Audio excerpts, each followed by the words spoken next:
परावर्तन तथा अपवर्तन के इस लेक्चर में आप सभी बच्चों का स्वागत है। इससे पहले के वीडियो में हम लोगों ने पढ़ा कि कॉनकेव लेंस या कॉन्वेक्स लेंस द्वारा प्रतिबिंब कैसे बनते हैं और फिर उसके बाद यूवीएफ में क्या संबंध होता है, उन संबंधों के बारे में हम लोगों ने पढ़ा। अब हम लोगों को एक छोटी सी हेडिंग है उसके बारे में पढ़ना है, संयुग्मी फोकस के बारे में। संयुग्मी फोकस, संयुग्मी फोकस या संयुग्मी फोकस बिंदु, संयुग्मी फोकस के बारे में पढ़ना है, यानी कॉन्जुगेट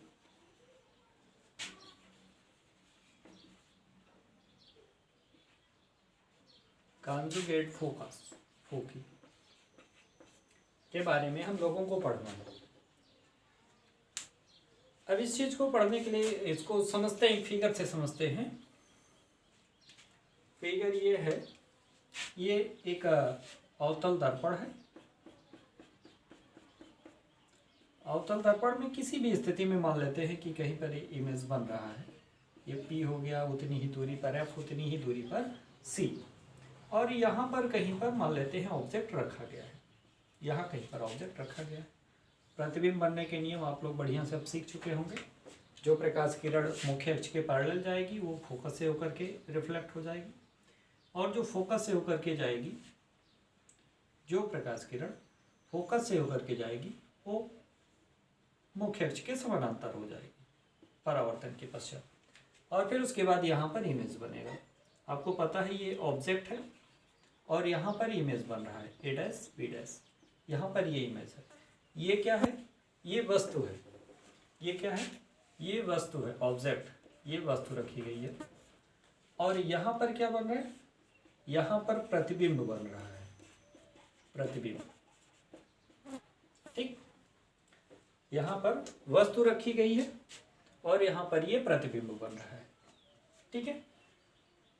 अब कॉन्जुगेट संयुग्मी फोकस का मतलब ये है कि हम क्या करें कि इसी लेंस को लेकर के, क्या ये दिख रहे? हाँ, इसी लेंस को लेकर के, सॉरी दर्पण को, इसी दर्पण को लेकर के ये पॉइंट P और फिर उसके बाद ये F, ये C, हम क्या करें, यहाँ पर जहाँ इमेज बना है, जहाँ पर ये इमेज बना है वहाँ पर हम उस तरह से ऑब्जेक्ट को रख दें। यहाँ पर हम क्या करें, ऑब्जेक्ट को रख दें यहाँ पर, और फिर यहाँ पर जब हम ऑब्जेक्ट को रखें तो ऑब्जेक्ट को यहाँ पर रखने के पश्चात एक प्रकाश किरण जो फोकस से होकर के जाएगी वो क्या होगी, ऐसे मुख्य अक्ष के समानांतर रिफ्लेक्ट होगी, और जो प्रकाश किरण यहाँ से मुख्य अक्ष के समानांतर जाएगी वो फोकस से होकर के चली जाएगी। ठीक है, ये बहुत सही नहीं बना, थोड़ा और सही बनाते हैं। ठीक है, ये ऐसे होकर के निकल जाएगी। एक मिनट फिर से बनाते हैं, देखिए जल्दी से। ये पॉइंट हो गया P, यहाँ से कुछ डिस्टेंस पर F हो गया, यहाँ से कुछ ही डिस्टेंस पर C हो गया, और यहाँ पर इस बार हम ऑब्जेक्ट को रख रहे हैं। ये हमारा A है और ये B। ये ऑब्जेक्ट यहाँ पर इस बार रखा गया। यहाँ से जो मुख्य अक्ष फोकस से होकर के जो प्रकाश किरण जाएगी वो मुख्य अक्ष के पैरेलल हो जाएगी, और फिर उसके बाद जो मुख्य अक्ष के पैरेलल प्रकाश किरण जाएगी वो फोकस से होकर के जाएगी, फोकस से होकर के जाएगी ऐसे। तो इमेज यहाँ पर इस तरह से बनेगा, इमेज यहाँ पर इस तरह से बनेगा, यानी A डैश B डैश यहाँ पर बनेगा। अगर हम यहाँ पर ऑब्जेक्ट हो, यानी जहाँ पर हम वस्तु रख प्रतिबिंब बना था उस प्रतिबिंब की जगह पर अगर जो हम वस्तु को रख दें तो ये इसका जो प्रतिबिंब बनता है तो यहाँ वस्तु वाली जगह पर बनता है, यानी यहाँ पर ये प्रतिबिंब इस बार बनेगा, यहाँ पर इस बार ये प्रतिबिंब बनेगा और यहाँ पर वस्तु रखी जाएगी तो इसका प्रतिबिंब यहाँ पर बन जाता है। अगर जो वस्तु यहाँ है तो उसका प्रतिबिंब यहाँ पर, यानी प्रतिबिंब की जगह वस्तु, वस्तु की जगह प्रतिबिंब। तो इन बिंदुओं को, यानी ये A और A डैश वाले बिंदुओं को, इन बिंदुओं को हम बोलते हैं कि ये संयुग्मी बिंदु हैं। इन बिंदुओं को हम क्या बोलते हैं कि ये संयुग्मी बिंदु है, यानी कॉन्जुगेट फोकस है। ठीक है, यही होता है संयुग्मी फोकस, यही होता है संयुग्मी फोकस। अच्छा, संयुग्मी फोकस कब कब नहीं हो सकता?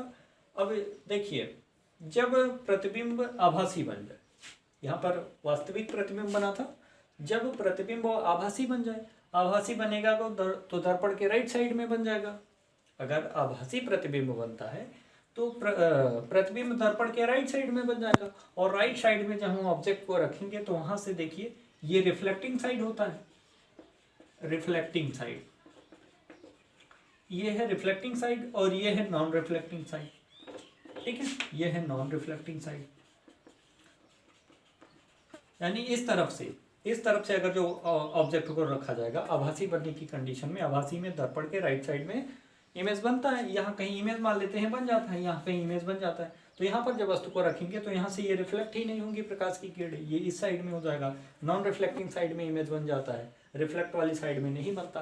तो इस कंडीशन में कॉन्जुगेट फोकस नहीं होता। तो आपको पता होगा कि जो अवतल दर्पण है, अवतल दर्पण में भी एक कंडीशन ऐसा बना था कि जब प्रतिबिंब आभासी बना था, वस्तु से छोटा बना था और सीधा बना था, तो उस कंडीशन में जो है संयुग्मी फोकस आपको नहीं मिलेगा। और अवतल दर्पण में एक ही स्थिति उत्तल दर्पण में आप लोगों ने एक ही स्थिति पढ़ी थी। वो स्थिति थी कि प्रतिबिंब जो बनता था आभासी बनता था, सीधा बनता था और वस्तु से छोटा बनता था उत्तल दर्पण की कंडीशन में। तो उत्तल दर्पण की कंडीशन में प्रतिबिंब आभासी है, तो उस कंडीशन में संयुग्मी फोकस आपको नहीं मिलेगा, संयुग्मी फोकस नहीं मिलेगा। तो संयुग्मी फोकस मिलेगा किसमें? सिर्फ और सिर्फ अवतल दर्पण में, उत्तल दर्पण में नहीं मिलेगा।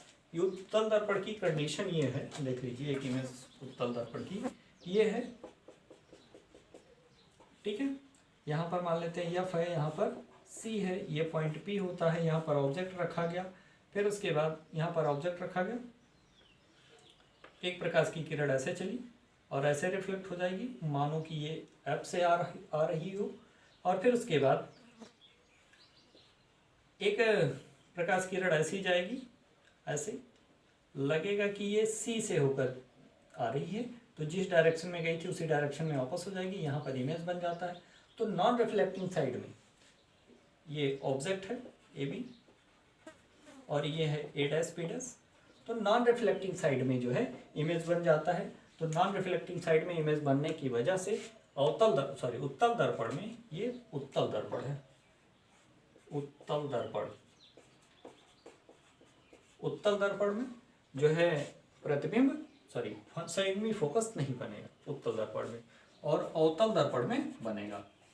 और याद रखना चाहिए आपको, अवतल दर्पण में एक स्थिति ऐसी आती है जहां पर प्रतिबिंब आभासी बन जाता है, और आभासी बनने की कंडीशन में संयुग्मी फोकस आपको नहीं मिलेगा, संयुग्मी फोकस नहीं मिलेगा, इस चीज को याद रखिएगा। ठीक है, तो ये होता है संयुग्मी फोकस। ये दोनों संयुग्मी, ये पॉइंट और ये पॉइंट क्या है, आपस में संयुग्मी है। यानी यहाँ पर ऑब्जेक्ट रखेंगे तो इमेज यहाँ बनेगा, अगर जो ऑब्जेक्ट यहाँ रख देंगे तो इमेज यहाँ बन जाएगा, एक दूसरे के कॉन्जुगेट है। ठीक है, आई होप आपको समझ में आओगे संयुग्मी फोकस क्या है। ठीक है, स्क्रीनशॉट लें।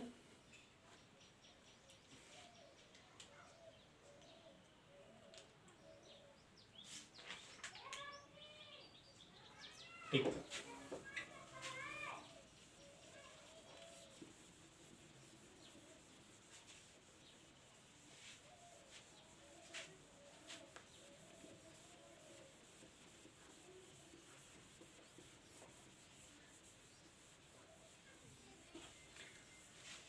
अभी नया YouTube चैनल है, आप लोग इस वीडियो को, जो भी वीडियो आप लोग देखें उसको ज़्यादा से ज़्यादा शेयर करें। ठीक है, चलिए आगे देखते हैं। अब आगे हम लोगों को पढ़ना है लीनियर मैग्निफिकेंस के बारे में, रेखीय आवर्धन। अब हम लोगों को पढ़ना है रेखीय आवर्धन, रेखीय आवर्धन, लीनियर मैग्निफिकेंस।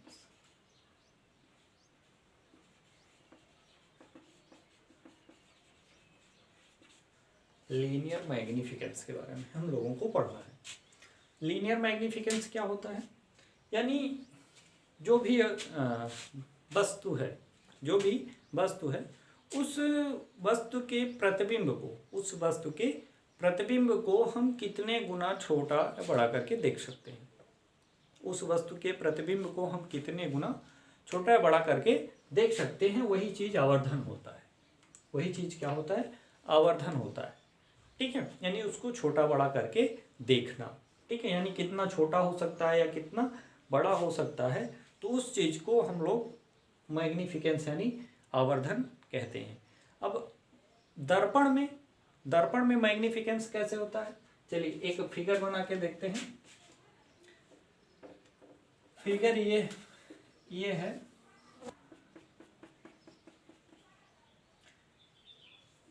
आपको पता है ये पॉइंट P होता है। यहाँ पर जितने डिस्टेंस पर F होता है उतने ही डिस्टेंस पर C होता है। यहाँ पर कोई एक ऑब्जेक्ट रख देते हैं, और फिर उसके बाद अब इमेज फॉर्मेशन आप लोगों को बढ़िया किरण आरेख खींचना, रे स्केच खींचना आपको अच्छे से आ गया होगा।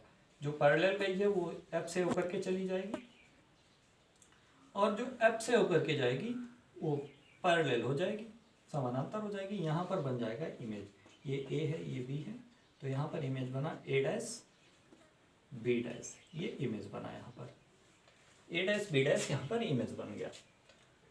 अब यहाँ पर जो है हमको ये दिखाना है कि मैग्निफिकेंस का फार्मूला क्या है। मैग्निफिकेंस का फार्मूला क्या है? रेखीय आवर्धन। वैसे रेखीय आवर्धन होता क्या है कि रेखीय आवर्धन बराबर होता क्या है? रेखीय आवर्धन, लीनियर मैग्निफिकेंस, इसको वैसे एम से प्रदर्शित करते हैं। एम से आपको डिनोट किया हुआ मिलेगा। ठीक है, लीनियर मैग्निफिकेंस को।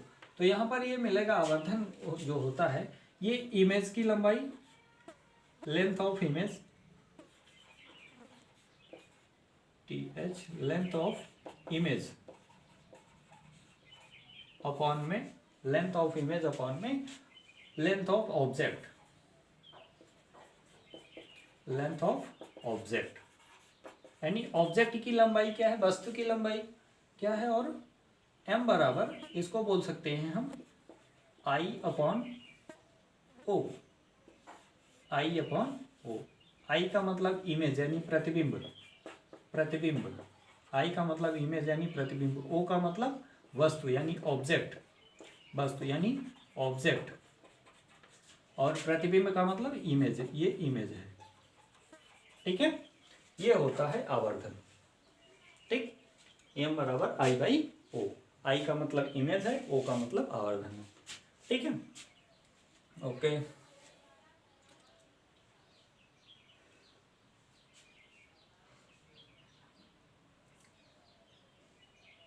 ठीक है, इतना जल्दी से नोट कर लें, हम इंक भर लें।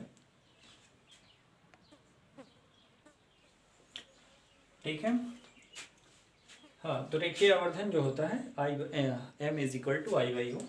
क्या करते हैं, इसमें रेखीय आवर्धन के फॉर्मूले को ड्राइव करने के लिए, इसमें एक आसानी से ड्राइव करने के लिए एक छोटे से कंस्ट्रक्शन कर लेते हैं, और वो कंस्ट्रक्शन इस प्रकार होगा कि ऐसे dot dot dot dot dot करके यहाँ P पॉइंट पर लाएंगे एक प्रकाश किरण, डॉट डॉट लाइन करके। ठीक है, और यहाँ P से ये रिफ्लेक्ट होगी तो ये इस पॉइंट से होकर के जाएगी यहाँ से। ठीक, यानी ये यहाँ से होकर के जाएगी। ठीक है, और आपको ये पता है कि जो ये सरफेस होता है, ठीक है, ये जो दर्पण होता है, इस दर्पण पर परपेंडिकुलर ये लाइन होती है, जो मुख्य अक्ष होती है, ये मुख्य अक्ष। ठीक है, मुख्य अक्ष ये इस दर्पण पर लंबवत होती है। इस दर्पण पर कैसी होती है? लंबवत होती है। तो लंबवत होने के कंडीशन में ऐसा आपको नहीं लग रहा कि एक ये किरण यहाँ से गई है और एक यहाँ से रिफ्लेक्ट हुई है, यानी ये परावर्तन का नियम आपको दिख रहा होगा। ठीक है, और आप लोगों को हम एक बार ये भी बताए थे कि जैसे ये जो दर्पण होता है, दर्पण का एक छोटा सा पार्ट होता है, तो छोटा सा पार्ट लगभग सीधा मिलता है।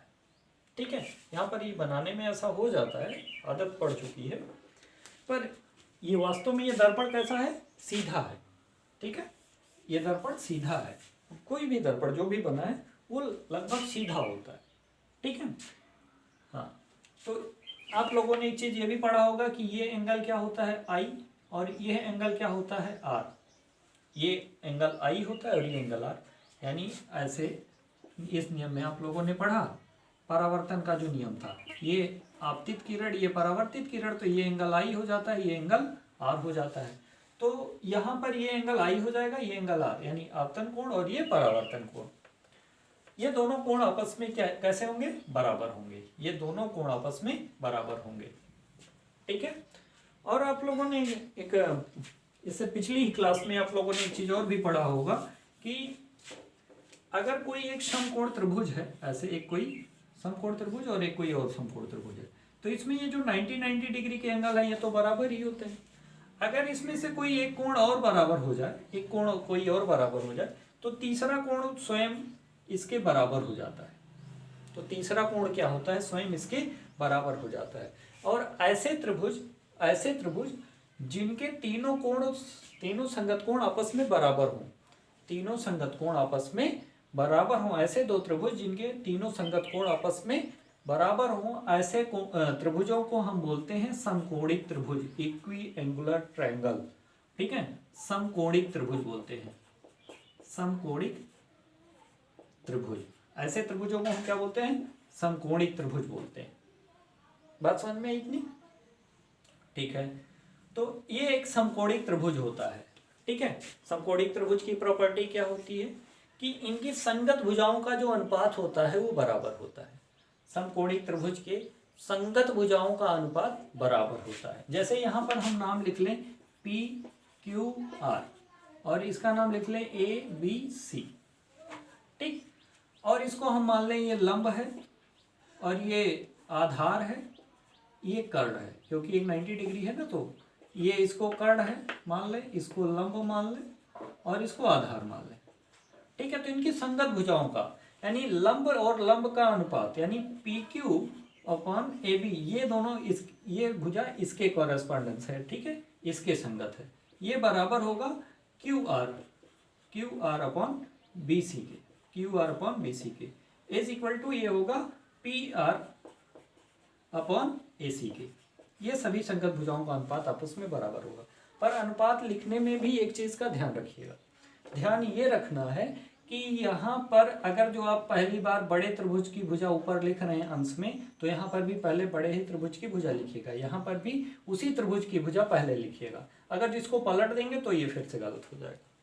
बात समझ में, हाँ, ये इंपॉर्टेंट पॉइंट है, ठीक है। रफ वर्क भले है पर इंपॉर्टेंट पॉइंट है, ठीक है। अच्छा, इतना हम बकवास क्यों बताएं, उसका भी रीजन है। अब यहाँ पर आते हैं अपने फिगर पे, ठीक है। जो यहाँ पर ये फिगर बना हुआ है, इस फिगर में अगर जो हम देखें तो यहाँ पर आपको एक त्रिभुज दिख रहा होगा, त्रिभुज का नाम है ABP।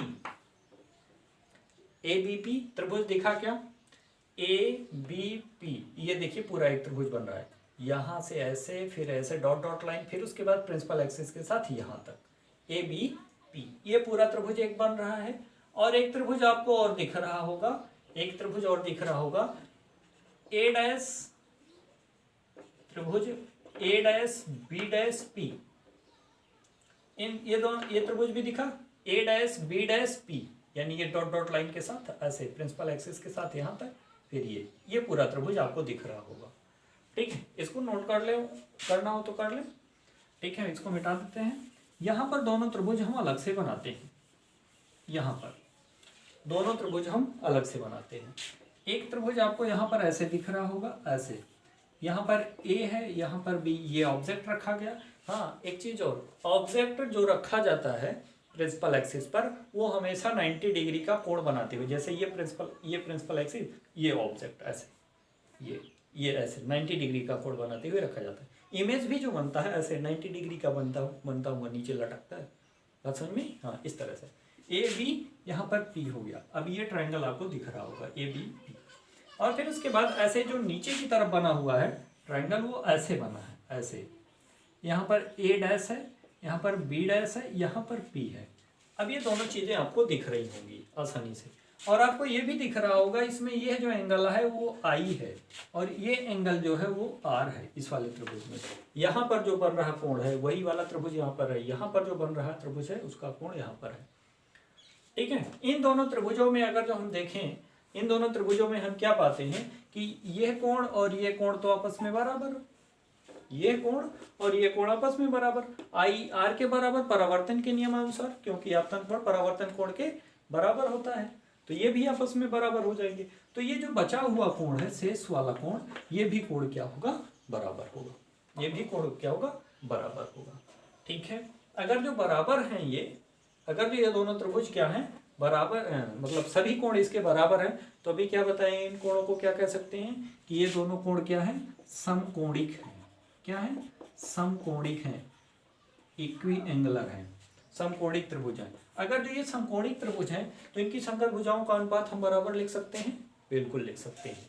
ठीक है, अब यहाँ पर आपको देखना है कि संगत भुजाएं कौन कौन सी हैं। यहाँ पर ये जो भुजा है इस भुजा के संगत है, ये जो भुजा आपको दिख रही है इस भुजा के संगत होगी। ये कर्ण भुजा जो है, कर्ण ये देखो ऐसे बना दे रहे हैं, ऐसे कुछ मिलता जुलता है।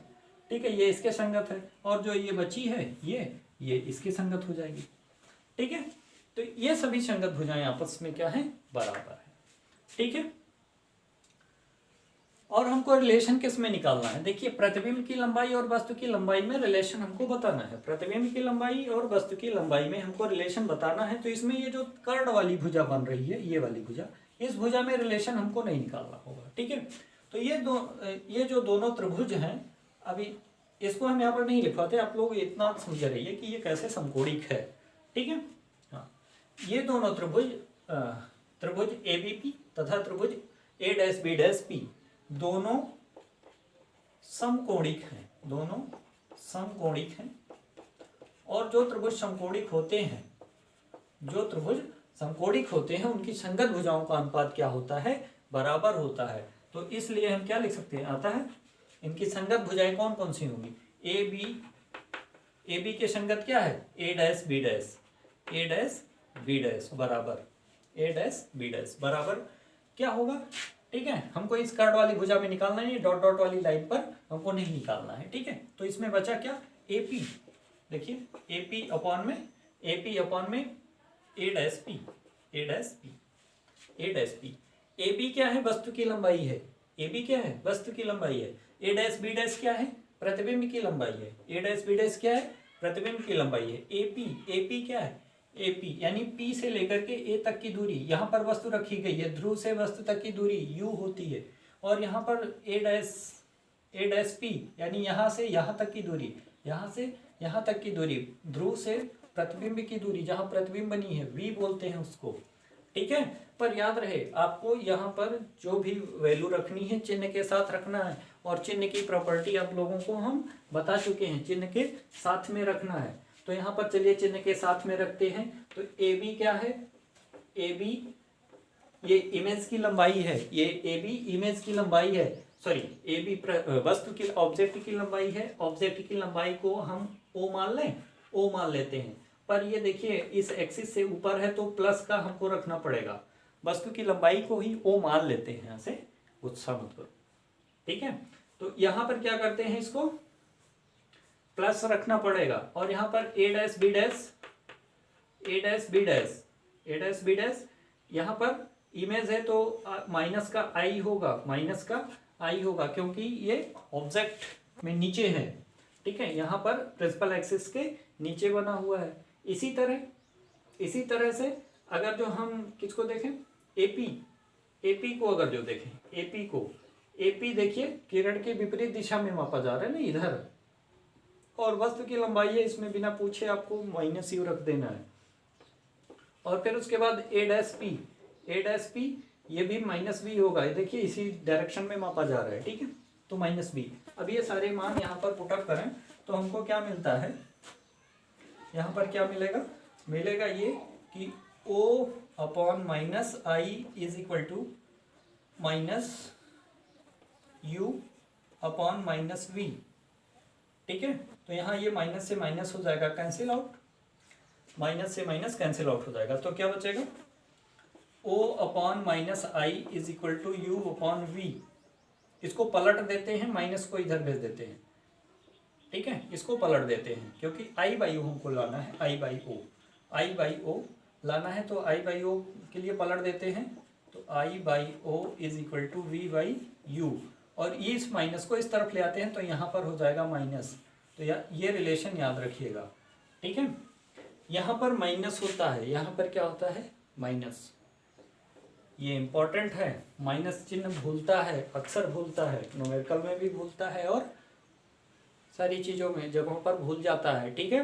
तो ये माइनस चिन्ह याद रखिएगा, माइनस चिन्ह जरूरी है याद रखना, ठीक है। तो ये मिलता है एक रिलेशन, यानी इसी को तो बोलते हैं आई बाई ओ को ही तो बोलते हैं रेखीय आवर्धन। तो यहाँ से आई बाई ओ की जगह एम भी लिख सकते हैं, तो एम बराबर minus V upon U, M बराबर माइनस वी अपॉन यू। तो ये दोनों फार्मूले आपके काम के हैं, ठीक है, दोनों फार्मूलों को याद कर लीजिएगा, ठीक है। तो ये है रेखीय आवर्धन। आवर्धन का मतलब ये होता है कि किसी भी वस्तु को छोटा या बड़ा करके देखना, किसी भी वस्तु को छोटा या बड़ा करके देखना। और फिर उसके बाद आवर्धन बराबर क्या होता है, length of image upon length of object, यानी प्रतिबिंब की लंबाई बटे वस्तु की लंबाई, ठीक है। वह प्रतिबिंब कितना छोटा या बड़ा बन रहा है, यही चीज़ बताता है आवर्धन। M is equal to I by होता है, आई का मतलब इमेज की लंबाई, ओ का मतलब ऑब्जेक्ट की लंबाई, वस्तु की लंबाई, ठीक है। और ये दोनों यहाँ से एक छोटी सी रचना की, और फिर वहाँ से हमको एक ये पता चला कि जो दो त्रिभुज बन रहे हैं दोनों समकोणिक हैं, समकोणिक होते हैं तो उनकी संगत भुजाओं का अनुपात बराबर होता है, और संगत भुजाओं का अनुपात यहाँ पर रखते ही यहाँ से हमको एक रिलेशन मिलता है। इस तरह से ये प्रूव होता है, ठीक है, याद रखिएगा। यहाँ पर माइनस होता है, माइनस माइनस माइनस माइनस होता है, माइनस, ठीक है। और ये फार्मूला केवल, ये तो हमने अवतल दर्पण के लिए बताया, यही फार्मूला उत्तल दर्पण के लिए भी आता है, ठीक है। यही फार्मूला उत्तल दर्पण के लिए भी है, उत्तल दर्पण के लिए भी सत्य है, उत्तल दर्पण के लिए भी सत्य है, याद रहे, ठीक है। ऐसा नहीं है कि उत्तल दर्पण के लिए अलग फार्मूला होगा रेखीय आवर्धन का, ये उत्तल दर्पण के लिए भी सत्य है, ठीक है। मिटा दें, ठीक, मिटा देंगे।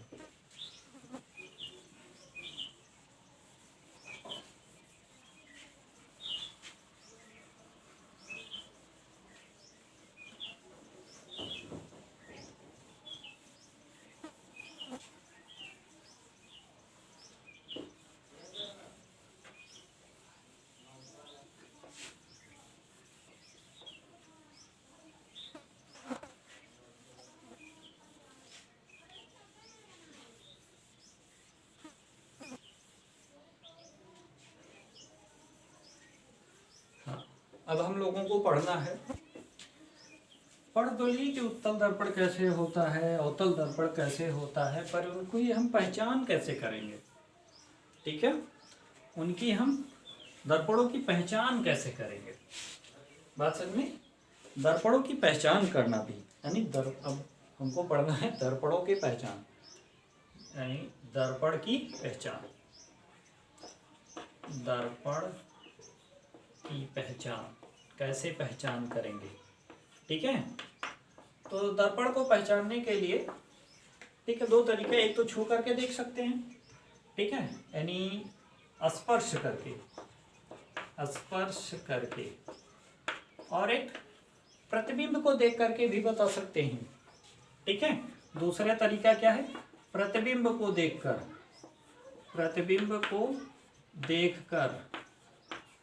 बात समझ में, प्रतिबिंब को देखकर।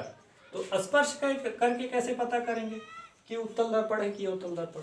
तो स्पर्श करने का तरीका ये है कि जिस तरफ पॉलिश होगी, देखिए ऐसे, ये दर्पण कौन सा है, ये आपको पता है ना कि अवतल दर्पण है। ये कौन सा दर्पण है, ये अवतल दर्पण है, अवतल।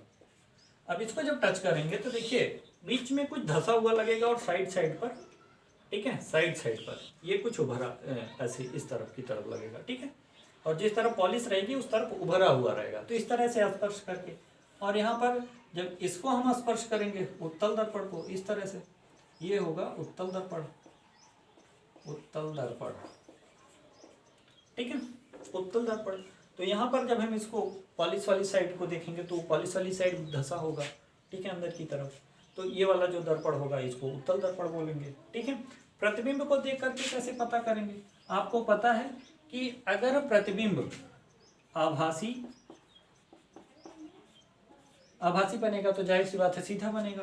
पर अगर जो आभासी के साथ छोटा प्रतिबिंब बनता है, वस्तु से छोटा प्रतिबिंब बनता है, अगर आभासी के साथ वस्तु का से छोटा प्रतिबिंब बनता है तो उस कंडीशन में उत्तल दर्पण होता है। कौन सा दर्पण होता है? उत्तल दर्पण। बात समझ में? और बाकी सभी कंडीशन में और बाकी सभी स्थितियों में, ठीक है, सभी स्थितियों में शेष लिख देते हैं ना, शेष सभी स्थितियों में अवतल दर्पण होता है, ठीक है, अवतल दर्पण होता है, अवतल दर्पण होता है।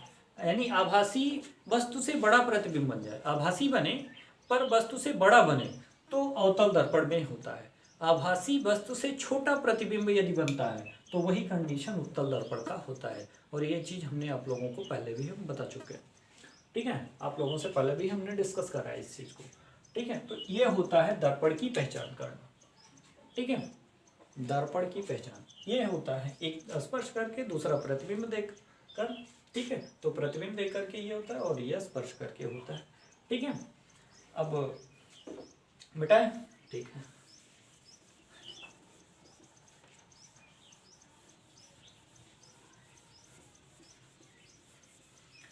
अगला है दर्पण का उपयोग।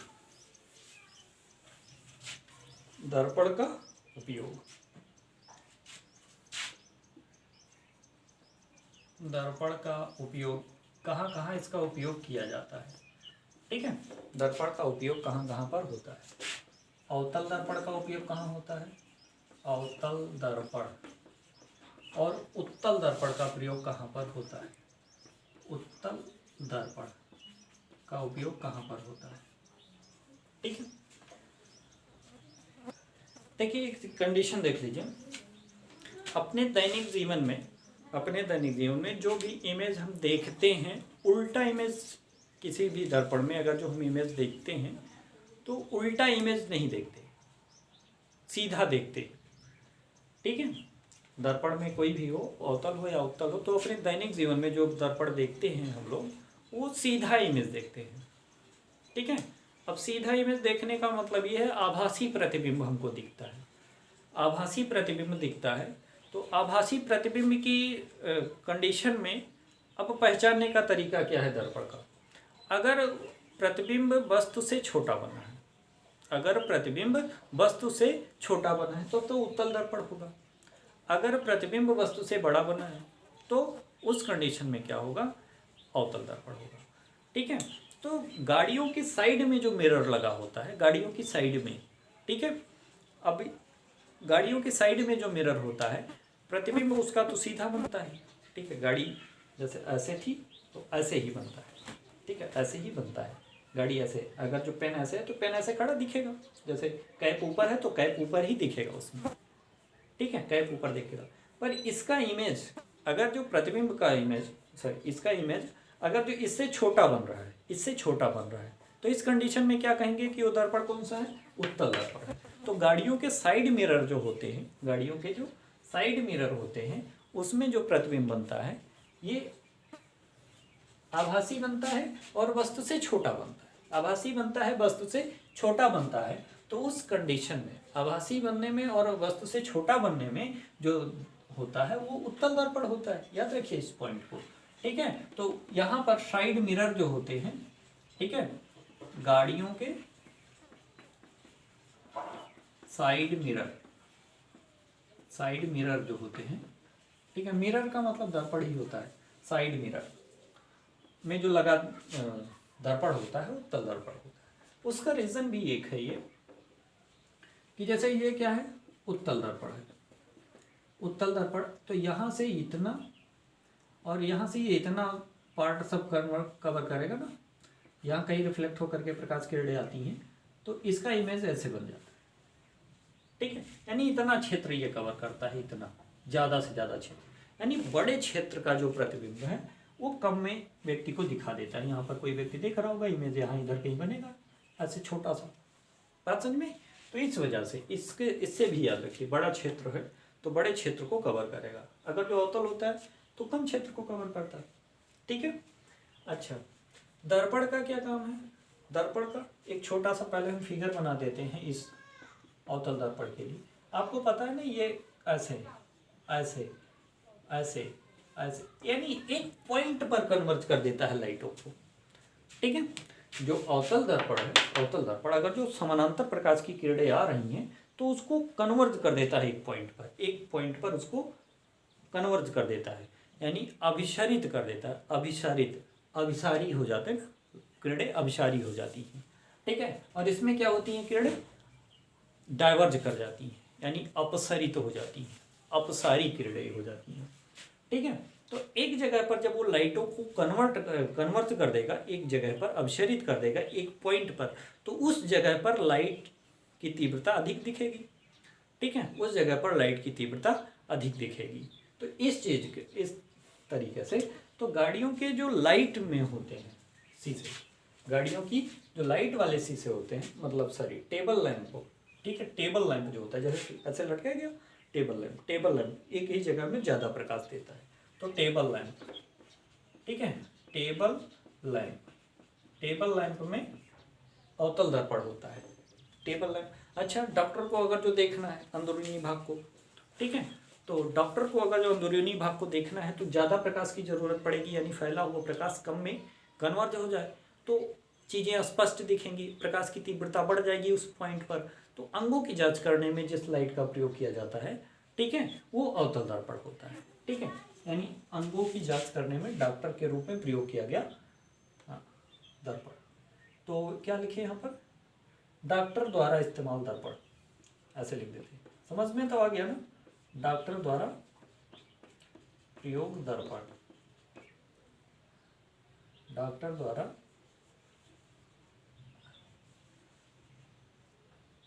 अंदरूनी अंगों की जांच करने में, अंदरूनी अंगों की जांच करने में, ठीक है, डॉक्टर द्वारा अंदरूनी अंगों की जांच करने में अवतल दर्पण का प्रयोग किया जाता है, ठीक है। और एक चीज, दाढ़ी अगर जो शेविंग करनी है, ठीक है, तो भी अवतल दर्पण का ही इस्तेमाल किया जाता है, ठीक है। क्योंकि चेहरा देखिए जो प्रतिबिंब बनता है, ठीक है, प्रतिबिंब वो चेहरे से बड़ा बनता है, सीधा बनता है, बड़ा और सीधा बनता है। ये इसका मतलब क्या है कि अगर जो शेविंग कर रहे हैं, तो शेविंग करते वक्त जो है अपने चेहरे को हमें कहाँ रखना पड़ेगा, उस दर्पण के ध्रुव और उसके फोकस के मध्य में कहीं रखना पड़ेगा अपने चेहरे को, बात समझ में, तब जा करके चेहरा उसमें बड़ा दिखेगा। यानी दाढ़ी बनानी है, पूरा चेहरा नहीं देखना है, दाढ़ी बनानी है, ठीक है, क्लियर। अगर जो सही से देखना है तो इस कंडीशन में प्रतिबिंब आभासी बनेगा और प्रतिबिंब जो होगा वो वस्तु से, यानी आपके चेहरे से बड़ा होगा, ठीक है, आपके चेहरे से बड़ा होगा। तो चेहरे से बड़ा होने की इस कंडीशन में कौन बनाता है ऐसा दर्पण, अवतल दर्पण ही ऐसा प्रतिबिंब बनाता है, ठीक है। तो ये चीजें हैं, ठीक है। तो यानी सेविंग वाले दर्पण, ठीक है, सेविंग वाले दर्पण, इसका भी इस्तेमाल दाढ़ी बनाने में, मतलब सॉरी अवतल दर्पण का भी सेविंग करने में जो है अवतल दर्पण का इस्तेमाल किया जाता है, ठीक है।